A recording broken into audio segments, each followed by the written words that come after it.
Hi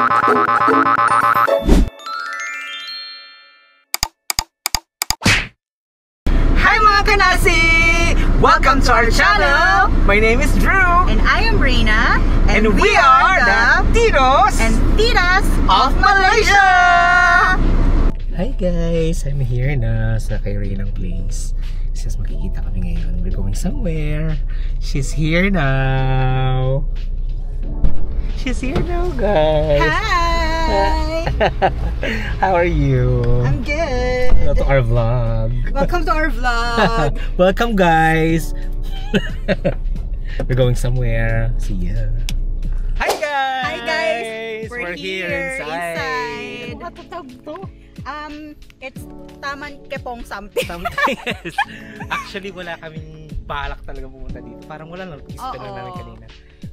Parang kailan mo yung last nating... I think last month, nagpunta kami dito pero hindi kami nakapasok kasi wala kaming cash. Actually, can you imagine? Wala lang kaming cash ni makapasok kasi QR lang. Ngayon naman, bumalik kami. Pwede na yung QR. Pwede na, oo. Pero can you imagine? Grabe. Look at our background. Sobrang ganda. Promise. And I'm not sure if man-made lake to. Pero may maganda ditong something. Exactly. So, para siyang may tubig, ganyan. Yeah, I gonna show you that later. Okay. So, this is the other part ng KL na hindi na ipapakita sa mga vlogs. Exactly. Kasi lagi na lang yung Twin Tower and all. So, eto, I think hindi siya ganun kalayo, no? Hindi siya ganun kalayo. Well, kapag hindi ka taga dito, pag tourist ka, you will tell, medyo malayo siya kasi nasa medyo liblib na siya.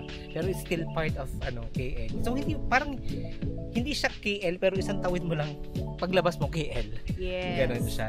And madali siyang puntahan. And also the reason why kami nandito is yung cafe. Later I gotta show. Yes, we'll show you the cafe later, guys. And kung ano yung mga menu nila. Exactly. And kung ano yung kasi yun yung pinunta talaga namin dito. And na-surprise kami na ganito kaganda. Grabe. Yung loob. Okay. So, see you guys. See ya later!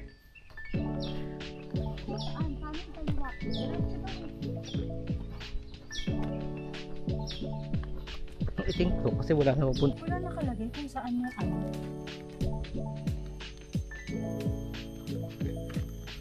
kung saan yung cafe.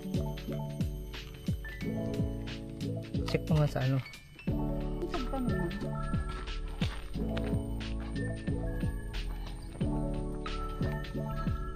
Ayun. Grabe guys, look at this. Yes.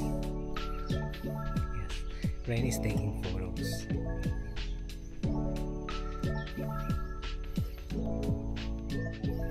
Grabe, ang ganda.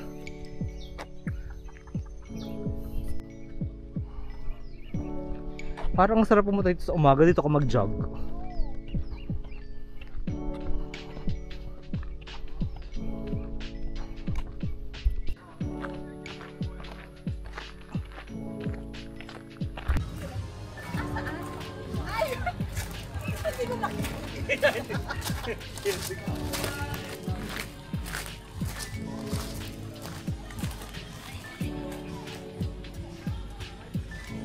Okay guys, yung nakarating na kami dito. Grabe yung uhaw namin. Grabe yung uhaw mo, di ba? Yes, grabe. Sobrang init kasi. So this is the guys, para meron na kayong idea pagpunta nyo dito.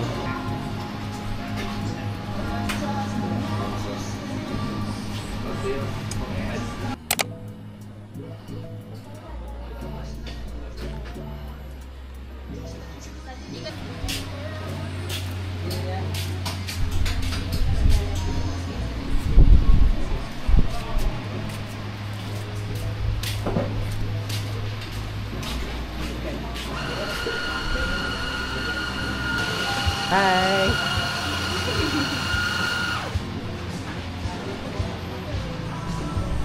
So we're back guys. So yun nga, ayun, nakaka-order lang namin. Yes, I ordered vanilla coffee, vanilla latte.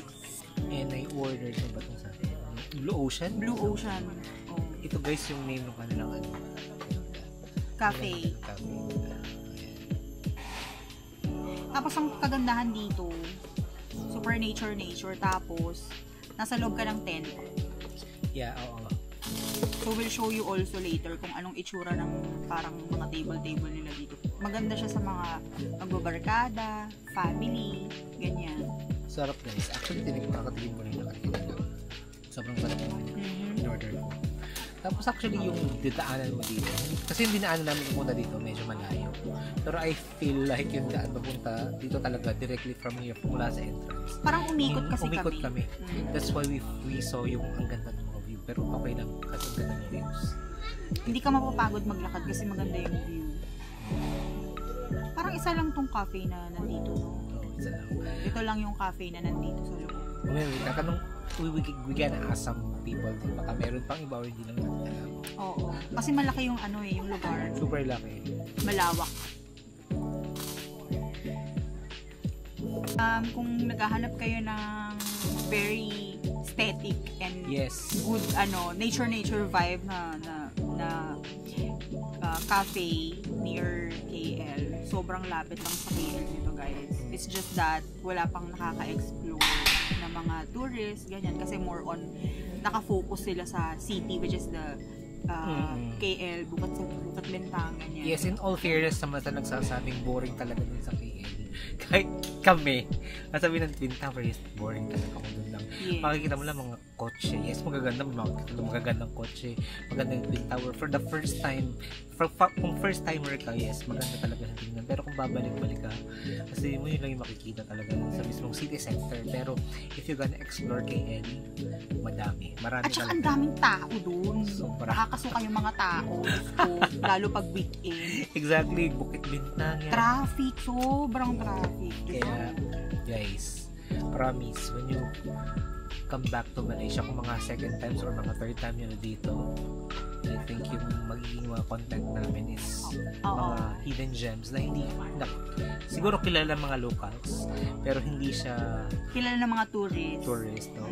We're gonna upload a lot of videos about hidden gems in Kuala Lumpur and Selangor. Not just in KL. Yes, kasi sa karatig states nila, bibigyan talaga namin time, pagkalalaanan namin ng time para mapakita sa inyo kung gaano kaganda yung West Malaysia. Yes. And also, this is pwede kayo mag-grab. Kasi kung, I'm not sure kung parang walang dumadaan dito na public transportation like bus, something like that. So, kailangan nyo talagang mag-grab. So, ang ipipin nyo lang sa Grab is the Kephong Botanical Garden. Yes. Pero kanina nung pupunta tayo dito when I was driving, kita natin may malapit na train station na. Oo. So, mamaya isasabihin namin sa inyo or ilalagay namin sa video ito ano yung train station na malapit dito from KL. And then from there, doon kayo mag-grab para mas mura. Yes. Diba? Yan. Ganon. So, yun guys. Sige, kain muna kami.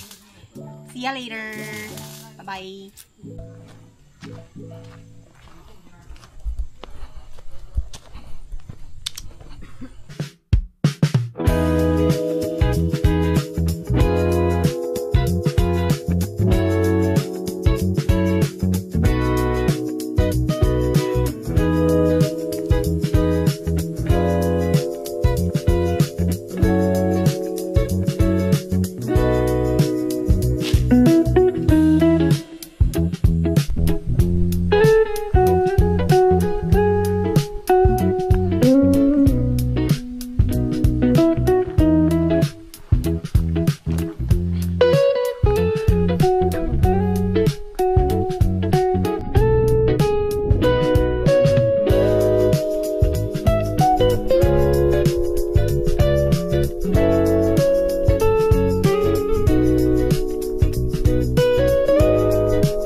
Hey guys! Yes, yun. Pauwi na kami ni Reyna. So, nag-enjoy ka ba, friend? Yes! So, I enjoyed a lot. Though yung food is okay naman. Not good, pero okay naman. Bland, yeah. Pero depende kasi sa iba yung panlasa natin mga Pilipino eh. So, because for them siguro, okay yun. Hindi ko naman sinabing hindi siya masarap. May lasa, pero hindi siguro pang lasa natin. Yeah. Hindi, kasi pero alam mo yung if you're a coffee lover, Mhm. unang sip pa lang alam mo na oh, this coffee is good. But Yes. that coffee there, it's not good. And look at that, yung ano namin, yung dinadaanan namin ngayon. Pabalik sa kotse.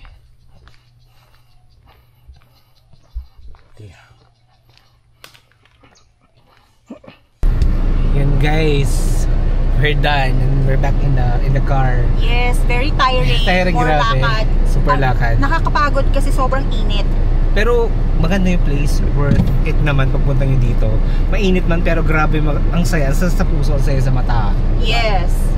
So, stay tuned sa mga next vlogs namin and we will gonna explore more hidden gems na malapit sa Malaysia or malapit sa KL. That's a promise, yes, guys. so that you can also go there. Hindi lang sa mga tourists, yun dun sa mga expats also. Yes, sa lahat Like ng mga us. Filipinos na nandito sa Malaysia, nasa East Malaysia man kayo, whenever you gonna go to West Malaysia, may mga makikita na kayong mga lugar na hindi lang common na nakikita natin sa TikTok or sa Facebook, and we gonna make sure na bibigay namin ng every detail na kailangan ninyo. Yes. So stay tuned guys and please follow our channel and we promise you to give you lots ng places, reviews ng mga foods also. Yung food dito, ang review namin is not so lang kasi sabi ko nga kanina kung coffee lover ka, unang sip pa lang, alam mo na yung good coffee. Totoo. Yun, The good thing, hindi namin talaga siya na videohan, pero yeah. Pero the main purpose naman ng ano to is may pakita din sa iyo yung place. Na napakaganda ng place, promise. And if you wanna jog here, early in the morning, one of the best places na nakita namin na pwede siya. At talagang mag-enjoy ka, wala kang maririnig na sasakyan, wala kang maririnig na ingay. Yes. It's really like a quiet place, parang makakapag-unwind ka talaga. Yes. So visit here, may enjoy nyo. Yes, again, it's Kepong Botanical Garden. Yep. Yes. So, see you guys again to our next vlog. Salamat! Bye-bye! Bye!